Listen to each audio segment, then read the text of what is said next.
In hockey history, greatness usually comes in peaks. A player could dominate for 5, maybe 10 years if they're lucky. Then age hits.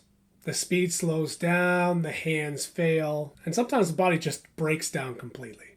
But one player seemed immune to this. Not the flashiest player, not the loudest superstar, not the most controversial, not the guy who's in the headlines. Just relentlessly elite. Year after year, coach after coach, era after era. While the NHL changed around him, Ray Bourque remained a constant. For over 2 decades, Ray Bourque didn't just survive the NHL. He dominated it. From the high-flying era of the 80s to the dead puck of the late 90s, he remained one of the best defensemen ever to lace the skates. And when you look closely at the numbers, the longevity, the awards, and the utter and complete lack of decline, it becomes clear Ray Bourque is the most consistent hockey player in NHL history. When the Boston Bruins selected Ray Bourque in the 1979 NHL entry draft at 8th overall, there were expectations he'd be good, but I don't think anyone knew just how good he'd be. Nobody expected this level of Hall of Fame career. Because from the very moment he entered the NHL, he was already elite. Not promising, not developing, elite. As a rookie defenseman, he scored 65 points. A rookie defenseman, and in case you're curious, at the time, that was the best in NHL history. That alone would have been impressive, but Bourque played with this level of calmness that made him look like an absolute veteran. He seemed to control the pace of every game. He made perfect outlet passes. He scored goals and he shut down his opponents all at the same time. Because unlike many offensive defensemen of that time, he wasn't reckless. He could magically attack without sacrificing any defense at all. And that rare combination changed everything. Before Ray Bourque, most defensemen are separated into categories. Offensive defensemen, defensive defensemen, but Ray Bourque was both. In his rookie season, he won the Calder Memorial Trophy for Rookie of the Year. And then immediately became a Norris contender. In his rookie season, he finished 4th in voting. In his rookie season. Like his first year. And that's where the consistency really begins. The NHL in the 1980s was absolute chaos. Games could be like 7-5 and goalies looked like they didn't belong in the league. So while their techniques were still evolving, the offense just exploded into these unbelievable scores. And defensemen often became liabilities because of this. But Ray Bourque did not. He somehow managed to produce a ton and shut down his opponents despite this high scoring time. He was so responsible on his own end and could still hurt you if you're the opponent by putting the puck in the net. And he did it every single year. Not once in a while, not occasionally, every single year. There was no drop-off. There was no slowdown. No dramatic slump. And perhaps most impressively, he wasn't dependent on one system.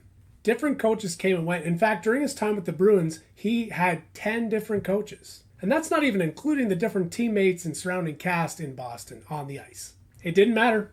Ray Bourque simply remained Ray Bourque. That level of reliability is unbelievably rare.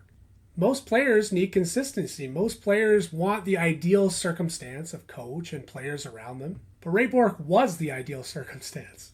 If you really want to understand Ray Bourque's consistency, you really need to look no further than the Norris Trophy. Because his impact on that trophy is absolutely absurd. He won it 5 times. And while 5 times is not the record for most Norris trophies, it's not just when he won. It's how often he wasn't in consideration. The most impressive stat is he finished top 5 in Norris voting for basically his entire career. Think about how insane that is. In his entire career, he won the trophy 5 times, was a runner-up 6 times, and was a finalist 4 more times after that. That means in 22 years, 15 times his name was recognized in the top 3. And if that's not enough evidence for you, before the age of 35, Ray Bourque never once, I repeat, never once, finished below 4th in Norris Trophy voting.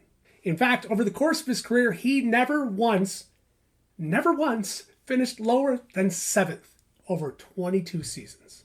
And in his last season, at age 40, he was still runner-up for best defenseman in the league. Entire Hall of Fame careers came and went, and Ray Bourque still remained on top. Young stars emerged, dynasties rose and fell, yet every single season, there was Ray Bourque. Still dominant, still like 30 minutes a night. Even after age 35, he was still playing over 25 minutes a night. Still controlling games. And unlike some stars, Bourque's reputation was not built on nostalgia. He earned those votes each and every year. By the late 1980s, he wasn't just recognized as a great defenseman. Many considered him the best all-around player in all of hockey, not just a defenseman, overall. That's how complete his game had become. One of the biggest reasons that Ray Bourque's consistency really stands out is because he succeeded in multiple different NHL environments. Yeah, he played for the same team for virtually his entire career, but that team changed drastically over the course of when Ray Bourque played there. This is something many fans overlook. Some players are perfect for like one era. They can dominate under one system, one set of rules, one circumstance. But when the league changes for those types of players, their dominance changes as well. Ray Bourque just adapted to everything. In the 1980s, like I said, scoring was wide open. Fast breaks, it was like track meets hockey. And Bourque thrived offensively without sacrificing defense. Then the mid-90s arrived, the neutral zone trap takes over, and scoring just dissipates. But Ray Bourque is Ray Bourque, and he seems immune to this. Despite scoring collapsing, despite games getting more ugly, more physical, Ray Bourque was Ray Bourque. Jacques Lemaire really introduced the trap system in 1993 when he became the coach in the New Jersey Devils, and the rest of the league had to keep up to this new system. But Bourque still had 564 points in 662 games. Even though this new system was destroying offenses around the league after the age of 32, Bourque was immune. That adaptability is one of the greatest signs of greatness. It's maintaining excellence no matter what changes around you. And Bourque did exactly that. Consistency requires availability, and Bourque did that too. That's another massive part of his legacy. Injuries take a toll on virtually every player in NHL history. Hockey just destroys the body, and that's really true for defensemen. You absorb hits every night, you constantly block shots, you put your body in a position that most other players don't have to put it in, while playing the biggest minutes other than the goaltender. Most defensemen don't make it to the age of 40. And a lot of them that are playing at that age are nowhere near what they were at their early and mid-20s. Bourque somehow remained not only good, but great in his late 30s and 40. Bourque just kept showing up season after season, and his teammates and coaches and fans loved him for it. For over 2 decades, Ray Bourque was the Boston Bruins. He became the captain, he was the face of the franchise, and the ultimate symbol of consistency for Boston. And through all those years, Boston was almost always competitive. But unfortunately, they were never champions. They remained so good. Why? Because they always had Ray Bourque. What makes Ray Bourque really impressive when it comes to his offensive numbers is if you look at some other teams, they've had a lot of superstars. And Boston was no slouch, but they certainly didn't have the superstars that other teams had. He wasn't playing on these dynasty-level teams like some other players. Yet Boston remained relevant and in it simply because Ray Bourque was on the team. Young defensemen learned from him, goalies trusted him, forwards depended on him, and he stabilized that entire team. And that's another part of consistency that a lot of people don't talk about. The team was consistent simply because Ray Bourque was there. So here's perhaps the most ridiculous part of this. And remember, this is a defenseman. In 1,612 games, Ray Bourque scored 410 goals, 1,169 assists, and 1,579 points, to go along with an insane plus 527. He would retire first in virtually every defenseman statistic when it comes to offense, and he's still first in almost all of those. Not only that, but despite playing till the age of 40, he still averaged 80 points a season, despite 22 seasons of NHL hockey. And unlike other offensive defensemen, Bourque didn't sacrifice his defense. It is impossible to imagine how many points he would have scored if he was just an offensive defenseman. And he was doing everything. He was the power play quarterback. He was a penalty killer. He was a shutdown defender when he had to be. And his transition game was unlike anyone else. Sure, there are players who are better offensively in the short term. And there's players who are more physical, but when it comes to an entire career of just being dominant from beginning to end, there's no one like Ray Bourque. And that's what really separates him from these temporarily dominant players. A short peak is impressive, sure, but 22 years of elite hockey, that's historic. Well, despite Ray Bourque doing everything he possibly could, there was still one thing missing from his resume: the Stanley Cup.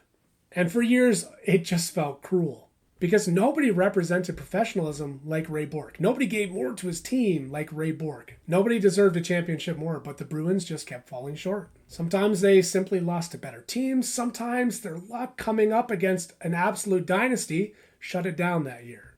And sometimes the roster simply wasn't strong enough. And as Bourque got older, people began to worry. Can he be the same guy he was now that he's getting up into his mid-30s? And that's probably an NHL player's greatest fear. I don't want to retire without winning the cup even once. It became one of hockey's most emotional storylines for a few years because fans universally respected Ray Bourque. Obviously, Bruins fans loved him. Fans of the game in general liked him. And even his rivals wished for anything that he would be on their team. It's so rare to find a player that's universally respected like Ray Bourque. That almost never happens. Then came the trade. After 2 decades of service, Ray Bourque finally went to management and said, "Can you send me somewhere where I can finally win one?" In the year 2000, the Boston Bruins sent Ray Bourque to the Colorado Avalanche. It was like seeing hockey being rewritten in a way, but everybody understood why it happened. This was about one thing: the Stanley Cup. And even Bruins fans, even the diehards, were supporting Ray Bourque in his quest for the cup. Colorado already had stars like Joe Sakic and Patrick Waugh, and now they had that final piece in Ray Bourque. And even at 39 and 40 years old, Ray Bourque still remained one of the best defensemen on the ice. That's that consistency again. Most defensemen at that age are retired, and if they're playing, they're barely surviving. But Bourque was still playing top pair minutes, still contributing offensively, still shutting down his opponents, still elite. 2000 would not end in a Stanley Cup victory for Ray Bourque, but then comes 2001. The Stanley Cup final. The Colorado Avalanche against the New Jersey Devils. And finally, in his 22nd season, 40 years old, Ray Bourque finally lifts the cup. And what a moment that was. Commissioner goes to hand the cup to Captain Joe Sakic, and Burnaby Joe, the classy guy he is, immediately turns to Ray Bourque and has him lift it first. No hesitation, no drama, ultimate level of respect. Because everybody knew, Joe included, this was Ray Bourque's cup. One of the most respected players in hockey history had finally reached the mountaintop. And honestly, this is one of the greatest moments that I can remember watching as a hockey fan. Not because of statistics, but this just indescribable emotional moment that had been 22 years in the making. Sports culture often makes the mistake of obsessing over peaks. Who got the most goals this year? Who got the most points this year? Who was the most dominant for these set of 3 years? Who had the biggest playoff run? But consistency is much harder. Sure, it's not easy to be the best in the league for a year or 2 or 3. But to be consistently among the best for over 2 decades, that is virtually impossible. Injuries take their toll, coaches change, teammates change, the league changes. To remain that consistent for that amount of time, it's incalculable. Not even counting just simply getting older as a human being and playing the sport that's among the most physical to play. And nobody embodied that more than Ray Bourque. Think about this timeline. Ray Bourque enters the league when the New York Islanders won their first Stanley Cup. He outlasts that dynasty. He outlasts the 80s. He outlasts the 90s and stays elite the entire time, finally winning a cup in 2001. And he wasn't just simply a part of that team. He was a crucial component to that Stanley Cup team for the Avalanche at age 40. That is unbelievable longevity. Entire generations of players entered and left the league, and Ray Bourque was there before and after. So why does Ray Bourque have a legitimate claim as the most consistent hockey player ever to play? Because virtually every other superstar had fluctuations, whether it's injuries or age or switching teams or benefiting from an era. The list goes on and on. Even the legends. Mario Lemieux, if it weren't for those injuries, if it wasn't for his battle with cancer, the early retirements, Bobby Orr also had a really shortened career because of the injuries. Even Dominik Hasek didn't get to the league right away. Jaromir Jagr came and went multiple times. You pick a name, and it's hard to find that level of consistency. Ray Bourque, he was essentially great every single season. He had no dips. He had no valleys. It was a constant elite level of hockey throughout his entire 22 years. And I don't think that level is ever going to happen again, especially for a defenseman. Modern hockey is way too demanding for that. Ray Bourque's name is never mentioned in the GOAT debates. Even when considering just defensemen, he's never first or second. He didn't redefine the game like Wayne Gretzky. He wasn't a pure unstoppable force like Mario Lemieux. He didn't reinvent the position like Bobby Orr. But if your goal is to build the perfect cornerstone franchise player and have that player for his entire career unchanged, there may have been nobody better. Ray Bourque represented professionalism, durability, intelligence, and elite two-way hockey at a level that most thought was impossible. And above all else, he is consistency embodied. 22 seasons, 19 first or second team All-Star, 15 times at least in the top 3 in Norris Trophy voting, best goals, assists, and points for defensemen, and a Stanley Cup. Ray Bourque is hockey's ultimate constant. Who do you think is the most consistent player in NHL history? Let me know in the comments. And if you like what you saw, like it, share it, subscribe. If you love hockey history, I'm your guy.